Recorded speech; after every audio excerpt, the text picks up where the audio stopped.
أفلا يتدبرون القرآن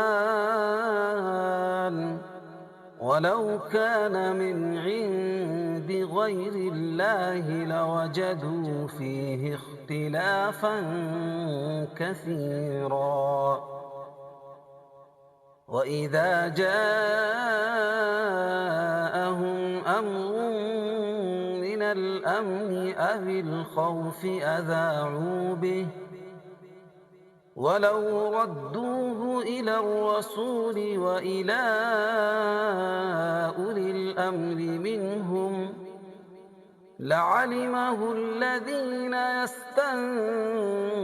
يستنبطونه منهم ولولا فضل الله عليكم ورحمته لاتبعتم الشيطان إلا قليلا.